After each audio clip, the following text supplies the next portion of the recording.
राधे राधे दोस्तों, कैसे हैं आप सब। आशा करती हूँ आप सब अच्छे होंगे, खुश होंगे, स्वस्थ होंगे, मस्त होंगे और अपने अपने यहाँ अपने अपने मौसम के अनुसार गर्मी का आनंद ले रहे होंगे। ये देखिए, हमारे यहाँ भी खूब गर्मी पड़ रही है। ये मेरी जेठानी जी हैं, तो देखिए कैसे हवा कर रही हैं रुमाल से। और दोस्तों, यहाँ पर मैं आई हूँ उसी प्रोग्राम में, गौरजनी के प्रोग्राम में, जिसको मैंने आपको पिछली वीडियो में बताया था कि एक बिटिया का विवाह है, शादी है, जहाँ पर मैं गौरजनी बनी हूँ। और हमारे यहाँ यूपी साइड में गौरजनी कहते हैं, जो 5 सुहागिन महिलाएं होती हैं जो विवाह के काम की शुरुआत करती हैं, उनको कहा जाता है गौरजनी। तो आज क्या है, उनका बिटिया की शादी हो गई है, विदा होकर अपनी ससुराल चली गई हैं और आज वो दोबारा आने वाली हैं, जिसे लोग पगफेरे की रस्म के नाम से भी जानते हैं। मायके लड़की आती है दोबारा से अपने ससुराल से मायके, तो आज वो पगफेरे की रस्म होनी है। तो लड़का लड़की की शादी में हमारे यहाँ ये अंतर होता है कि लड़के की शादी में गौरजनी दुल्हन के आने से पहले खिलाई जाती हैं, गौरजनी की जाती हैं, और लड़की की शादी में विदा जिस दिन होती है, मतलब जिस दिन वो अपने मायके आने वाली होती है, उससे पहले ये प्रोग्राम होता है। क्योंकि गौरजनी होते हुए ना तो बहू देखती है और ना ही माँ देखती, सॉरी, ना ही लड़की देखती है जिसकी शादी होती है। तो ये हमारे यहाँ के इस तरह के रीति रिवाज हैं। तो आज ये गौरजनी का प्रोग्राम है और आज के बाद, गौरजनी होने के बाद, उनके विवाह के कार्य संपूर्ण हो जाएंगे। तो यही है कि शुरुआत भी हम लोगों से होती है, जो 5 सुहागिन स्त्रियां बनाई जाती हैं, और विवाह का कार्य भी इन्हीं से पूर्ण होता है।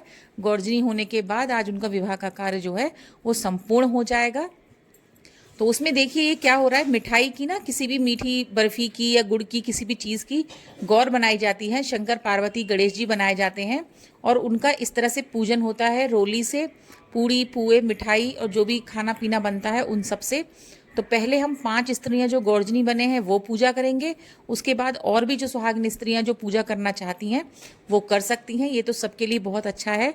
तो यहाँ पर वही प्रोग्राम चल रहा है और पूजा की सामग्री रखी है ना, इसलिए पंखा नहीं चलाया। तो मेरी जेठानी जो है अपने रुमाल से हवा कर रही थी। तो यहाँ पर देखिए सबने पूजा कर ली है, और मैं वीडियो बना रही थी ना, इसलिए थोड़ा पीछे रह जाती हूँ। तो सबने पूजा कर ली है, तो मैंने वहीं उनकी छोटी बहन, जिनकी शादी थी ना, उनकी छोटी बहन को कैमरा दे दिया है। मैंने कहा अब तुम मेरी वीडियो शूट करना। तो ये सब अपनी कर रही हैं पूजा। देखिए 4 लोग ये नीचे बैठी हैं, 4 स्त्रियाँ, महिलाएं हैं नीचे, और ये सब मेरी जेठानियाँ ही लगती हैं। एक आंटी हैं जो पीली साड़ी में बैठी हैं, बाकी तीनों जेठानी जी हैं। और पीछे मैं खड़ी हूँ, देखिए ग्रीन साड़ी में। तो मैं जो है वो ओढ़ रही, तो मैं चुनरी ओढ़ रही हूँ। और ये चुनरी जो है, चुन्नी, ये भी सुहाग के उसमें आती है। कहते हैं ना, हमारा सिंदूर अमर रहे, बिंदी चूड़ी चुनरी अमर रहे। तो ये भी सुहाग में आती है, तो इसको ओढ़ के हमारे यहाँ पूजन किया जाता है। अब मानने वाले मानते हैं, ना मानने वाले नहीं मानते हैं, उसमें कुछ नहीं है। लेकिन मेरा मानना है कि अपने रीति रिवाज जितने हो सकें, जितने आप आसानी से कर सकें, जिसमें आपको कोई परेशानी, दिक्कत या कोई ऐसा समस्या का सामना ना करना पड़े, तो आपको उनको करना चाहिए, उन्हें फॉलो करना चाहिए। क्योंकि हमारे रीति रिवाज, हमारे जो भी पुराने संस्कार हैं, वो आगे चलकर बहुत काम देते हैं और अपने बच्चों को भी सिखाना चाहिए। तो ऐसा मेरा मानना है। बाकी अपनी अपनी सोच है सबकी, जो जैसा सोचे उसमें हम कुछ नहीं कर सकते। तो यहाँ पर ये गौर माता का पूजन चल रहा है। ये देखिए मैंने पूजन कर लिया है, सुहाग ले लिया है। और उसके बाद ऐसा नहीं है कि सिर्फ जो 5 गौरजनी है वही पूजा करें, और महिलाएं भी पूजा कर सकती हैं, गौर माता के पूजन कर सकती हैं। सुहाग का अपना काम होता है ये, जो चाहे सुहागिन स्त्रियाँ पूजा कर सकती हैं। तो यहाँ पर हमारी पूजन चल रहा है और उसके बाद खाना पीना होगा, सारा जो भी होता है। और आज जो है उनका विवाह का कार्य संपूर्ण हो जाएगा। तो ये है हमारे यहाँ के रीति रिवाज।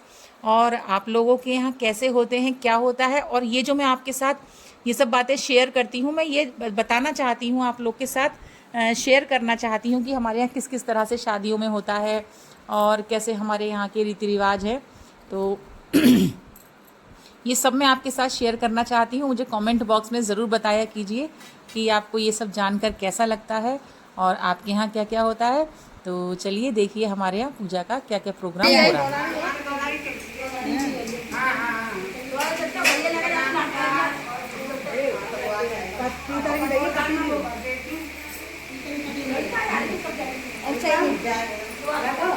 जा रहे हैं।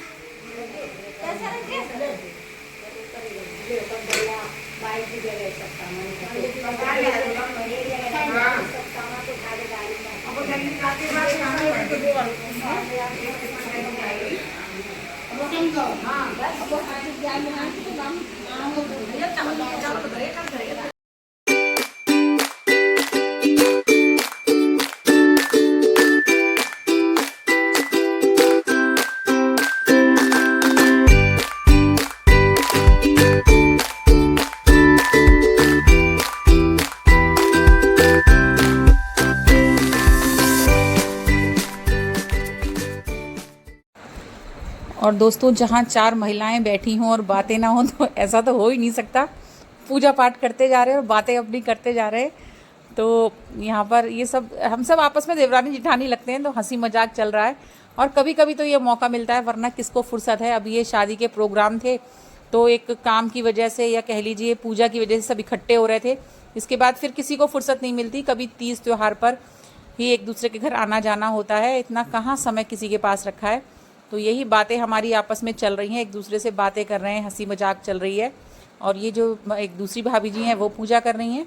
तो गौर तो कोई भी पूछ सकता है, जिसका भी दिल चाहे वो गौर की पूजन कर सकता है। तो यहाँ पर ये जो मंडप आप देख रहे हैं ना, जो गमले में गड़ा हुआ है, इसको मंडप कहते हैं। तो इसी के चारों तरफ बैठ के सारी सुहागिन स्त्रियाँ भोजन करती हैं। जितना ज़्यादा स्त्रियाँ बैठ के भोजन करें, 5 गौरजनी तो कंपलसरी होती ही हैं।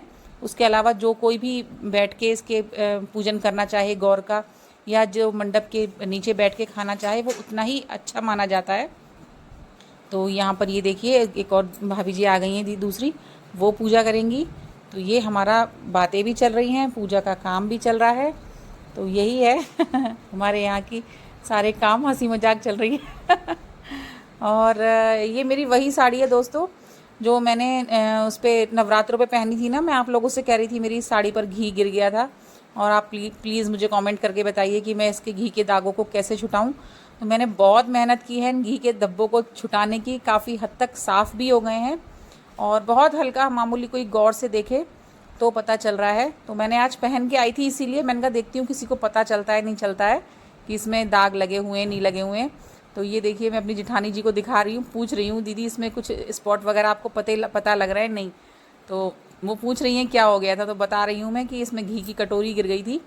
तो वो पूछ रही है, उनकी भी एक साड़ी के साथ ऐसा ही कुछ हो गया है, उसमें कुछ और स्पॉट लग गए हैं, पता नहीं किस चीज़ के। तो वो मुझसे पूछ रही है तुमने कैसे ये दाग धब्बे धोए, कैसे साफ़ करे तो बस ऐसे ही बातों का आदान प्रदान चल रहा है, और बातें करना है हम लोग आपस में। और इसके बाद खाना वाना खाएंगे और घर को चलेंगे, क्योंकि घर पे बच्चे भी इंतज़ार कर रहे हैं।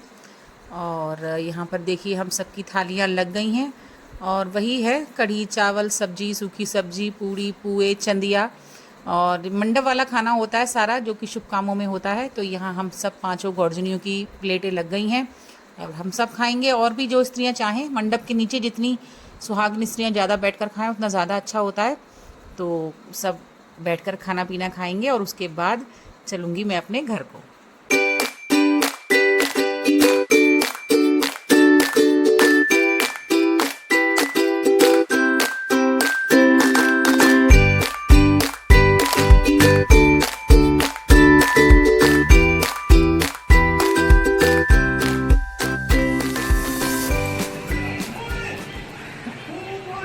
फ्रेंड्स, आ गई हूँ मैं घर वापस, और लगभग 12 बज गए हैं, और 11 बजे करीब हाँ गौरजनी का प्रोग्राम था। फिर आपको पता है इतने सब लोग इकट्ठे होते हैं, आलता वगैरह लगाना पूजा पाठ में 1 घंटा तो लग ही जाता है। तो मैं तो खाना वाना खाया ही हूँ, और मेरे बच्चे बैठे हैं भूखे।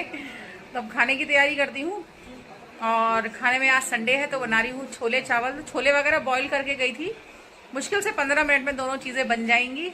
एक गैस पे बना दूंगी छोले, और दूसरे गैस पे चावल बनने रख दूंगी, तो बस जल्दी से बन जाएगा खाना। तो ज़्यादा लेट नहीं हुआ है अभी। और फिर दूसरी बात यह है कि जब किसी के साथ किसी काम की जिम्मेदारी लो तो उसे पूरा करना होता है। तो आज जो है उनका ये गौरजनी होने के बाद उनका विवाह का कार्य जो है पूर्ण हो गया। तो ये होता है कि विवाह के कार्य की शुरुआत भी गौरजनी से होती है, और उसका जो पूर्ण होता है वो भी गौरजनी करती हैं।